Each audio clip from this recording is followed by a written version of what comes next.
Hi, plus ones. We are back. I'm DeCarlo, And I'm Ashley. and together we are Threesome Minus One. And today we are just going to do our Q&A video. We've got a few questions that we have been asked. We did put out a request on our Instagrams to ask questions for a Q&A video. So here are you guys' answers. We got quite a few questions, so hopefully your question got picked. So the first one is, what's the first thing you're doing once this quarantine is over? You go first. First thing I'm doing is going to somebody's day party. I really enjoy day parties. They're so much fun. You get a different atmosphere of partying.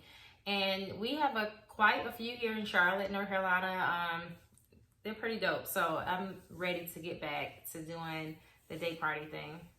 I would say the same thing now that she said it.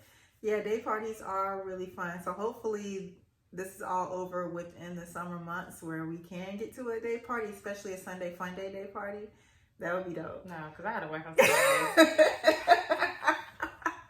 There she go. I mean, the Sunday day parties are, but sometimes I work on Sundays, guys. Yeah. So I'm also excited to just go to like a brunch. A brunch would be cool. Mhm. Just a simple brunch, just a chill noontime event. That's it. mimosas and girl talk. Right. Gotta love it. Looking forward to it. Okay. Okay. So the next question that was chosen is, what made you start you guys' YouTube channel, and what's the purpose behind it? Two-part question. Okay. I guess we can both answer each question, but I know for myself, and Ashley also had expressed to me that we both wanted to try to get YouTube channels before, like on our own. And I wanted to have a vlog channel. She also was interested in the vlog channel. We were both interested in beauty, fashion. We both watch YouTube. So it was only natural to want to try it out for ourselves. So it's just been a long time coming. I can tell you that. It's been over a year, I think, that we've even been talking about getting a joint YouTube channel. So it's just kind of like just bite the bullet and do it. What was the second part of the question? What was the purpose behind it? Yeah. The purpose behind it is because we just have so much to show. There's not but so much you can show on Instagram or on social media before people get bored with it. I guess, I mean, as far as the length of time that you can show something, stories are only like a few seconds to a minute, but I mean, sometimes you want to actually show what you're doing and show the full day, like that type of thing. So just having more time to show what you're doing. Yeah, I definitely agree. And to get it started, I mean, like you said, I think we both have so much fun and so much going on that it's like crazy not to capture all the good time and the times together and all the experiences. Like, y'all, we have so much fun together. It's ridiculous. So it was like, why not do it, capture it, and see what happens. And that's kind of the purpose behind it. Like she said, we have so much going on and so much fun. Just let the world see how much fun we have. I mean, it's almost like, I don't know. Let me just say, like, most people that I know, if you're not having fun, you ain't part of this. Like, that's just what we like to do. It's just like everybody's who they are, and we all have a good time. And I know so much time has passed that we didn't get to capture.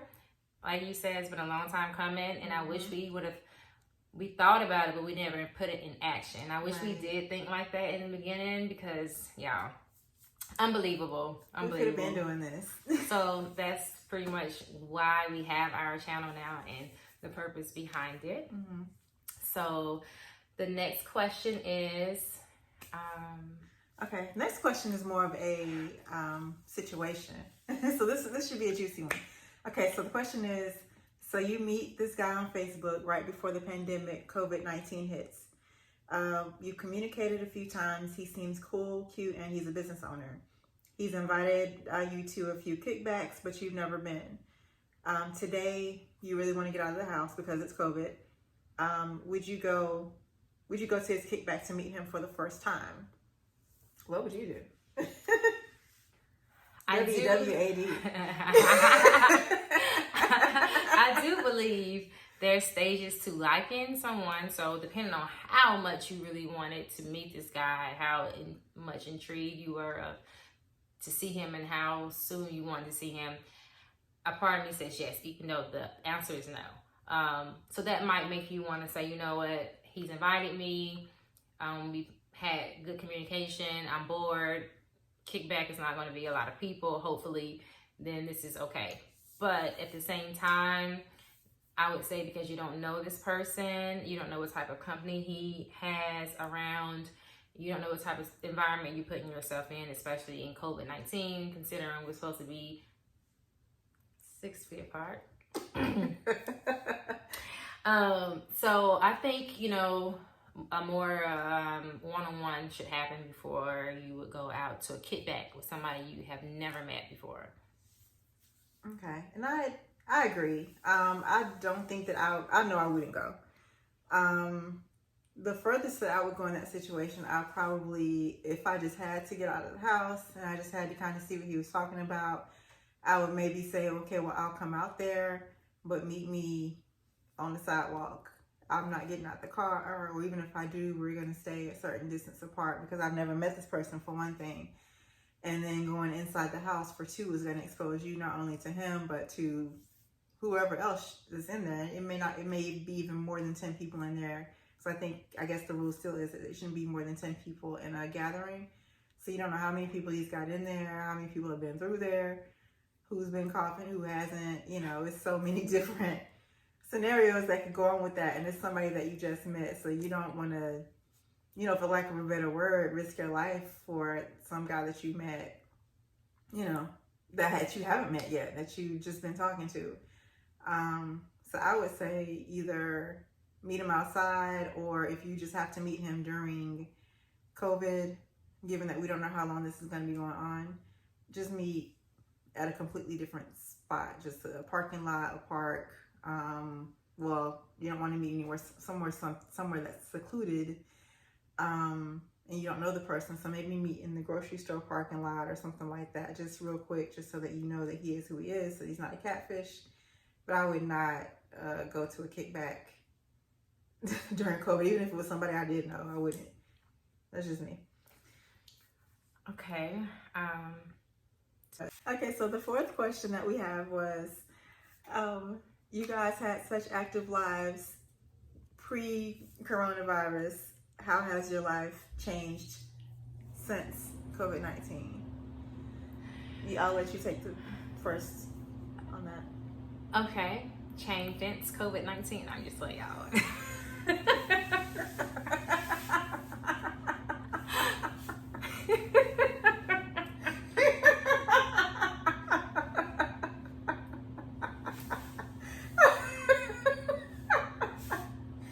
I need to enunciate. No, it's fucking Google. Oh, Lord. She didn't understand. You're right. Okay. How has our lives changed since COVID-19? Well, we have been very active. I mean, after so much people ask us, do we have jobs? Which we do.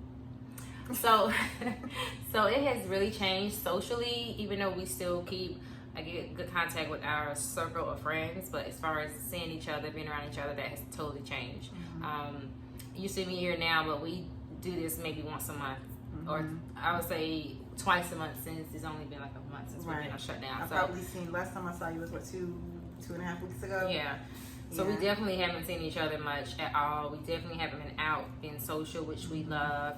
So that has changed drastically. I keep looking at my closet like, damn, I want to wear this, I want to wear this, I want to wear that. And I have to wear uniform, because work-wise, I'm still working every day, which I'm grateful for that. But I haven't experienced anything in my work life that's different, because I still go to work every day.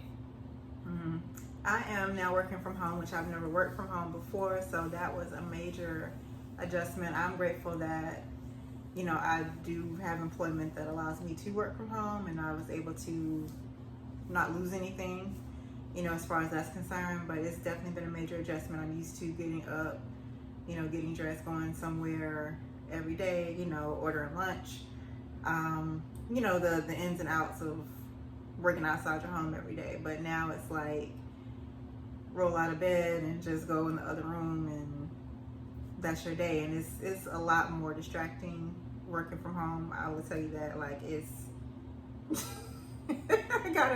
I gotta chain myself down for real, because there's so much other stuff to do around the house that you see like a spot on the wall and it's like, oh my god, I can't wait to go and clean that off. Like, stuff that you never noticed. I redecorated a little bit. Like, it's because I'm not a homebody person, so it's definitely a difference and an adjustment just being home, you know, almost 24/7. Of course, you could still go out, go to the grocery store and whatnot, but being home almost 24/7 is not my thing. So we'll see. I may be a homebody after this. We'll see. I got it. I seriously got that. She gonna be running, begging not to go home. Yeah. Okay. So last question. You guys did quite a bit of travel in 2019. What was your favorite trip? So I guess we should go over the trips that we took. Okay. 'Cause we might be different. You might like have That's like true. So let's try to start from, let's do from March up. March we didn't do anything because that's when we was acting lucky. St. Patrick's Day. Right. Okay, so our first one I think was Jamaica. That was Memorial Day weekend. That was in May. And then you did New Orleans. That was July, and you went to Miami. And then I went to Miami the end of July. Yeah. And then we both did the Curacao the end of September. Mm-hmm. No, Labor end Day of weekend. August. Sorry, end of Yeah. August, beginning of September. And we came back and went to DC like a like week later. after. Yeah. And then from there, We went to Mexico, Cabo to San Lucas, in Mexico, December. So, What was your favorite? my favorite, let me tell y'all, I really can't choose because the way we did these trips back to back with different groups of people, with just maybe one or two of us. They were all great. They in were their all own great. way. It depends on what you're looking for. Well, I would say favorite. I would say Jamaica was my favorite because it was just nonstop something going on. Like, the pool parties were just Phone parties. crazy. Phone pool parties. Crazy pool parties. And then just, you know, kind of getting, you know, off. We saw so much of it. We saw the resort. We stayed at the Riu. What was it? The Riu Palace, something or other. I think it was just the Riu. Was If it? I'm not mistaken. Okay. Yeah, because the Rio Palace was a different Yeah. one. So we just stayed at the Rio. I'm in Jamaica. Getting off the resort, going to the farm, going to the clubs. Like, it was just an awesome experience, just meeting the new people. I think that might have been the most people in the group that we met. So I don't think the Curacao group was as big that I remember. I want to say it was a little more. Was it? I want to say maybe right around the same, a little more. Okay. I want to say. But my favorite was Curacao. It really Okay. was, because for me, that was the furthest I had traveled thus far, which was exciting. Curacao, for those of you who don't know, is 40 miles west of Aruba, which is right above Venezuela, which is right at the top of South America. Mhm. So we were like, can touch South America basically. But not even being because where the location was, it was just a beautiful island. Yeah. It was just gorgeous. The water, I love like crystal clear water. I don't want to go to a beach where I can't see my feet. That scares me actually. Yeah, But that's nice. I love beautiful water. We did the catamaran with like 50 or so people on this big ass boat in this deep blue ocean, and we're like surfing. We gotta get the footage of that together too. Not yeah. really, but yeah. I know it was just amazing because it was with a huge group of people, same almost as the Jamaica trip, but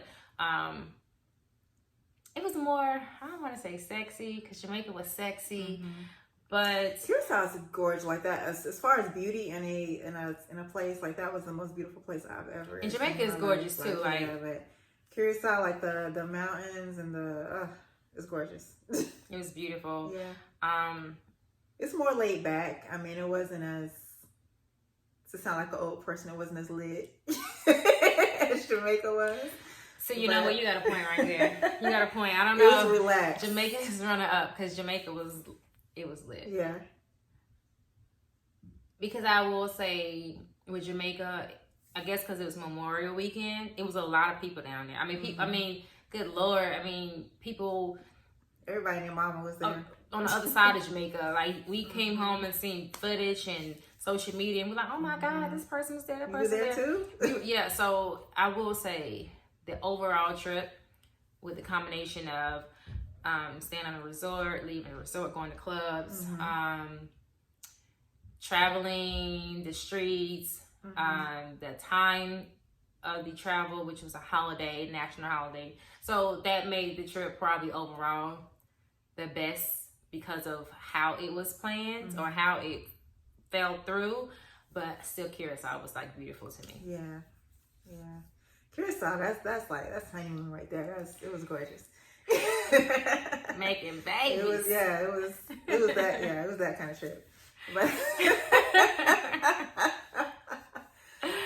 yeah. Gosh, I remember one night, just on the beach in the little chairs. And we had a little boom box out there and a speaker, and just watching the waves, and it was clear because the light was shining, so the water no longer looked green or blue. It looked like clear white, and you can just see the sand, and you just hear the sound of the waves pushing and pulling. It was just like heaven. Not with me. No, I wasn't with her. I mean, not that I wouldn't want to see her, but it wasn't with her.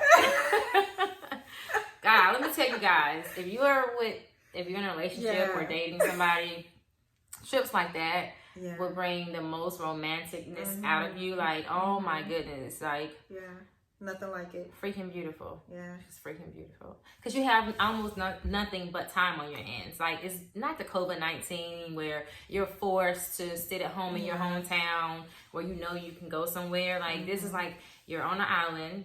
You can't leave unless you're on a boat or plane. So cut it out. Ain't no, I'm getting in my car leaving. It's paradise. Park it. And you're not thinking about leaving. Like, you can walk on the beach and let's say you have a disagreement. By the time you walk over that sand and come back, honey, you forgot about it. It's so beautiful. But not that you would have arguments. Like, who does that, right? Right. but yeah, it's just beautiful. We did see that argument in Jamaica. Which one? You remember we were on the balcony in Jamaica? That was a fight, girl. I got the footage too, y'all. If y'all want to see it, let me know. I got the footage, y'all. I got the footage. Yes, we were like, we was watching. Somebody got caught slipping with his pimping in Jamaica. In Jamaica. On Memorial Day weekend. So thank you guys for all of you who participated. Thank you so much. Yes. We appreciate all your answers. We'll be doing another one if y'all have questions. Yeah. Just drop them down below. We'll do another Q&A. Don't be shy. Nobody's going to shout out your name. We didn't say anybody's name, as you noticed. So yeah, I really appreciate the feedback and the questions, and anything you want to know, just ask us. We shall tell. So till next time, I'm Ashley. Instagram at WILFOUNG. Now I'm DeCarlo. My Instagram is CutieCarlo, CUTIECARLO. And we are Threesome Minus One. And we'll see you later, plus ones. Bye. Bye.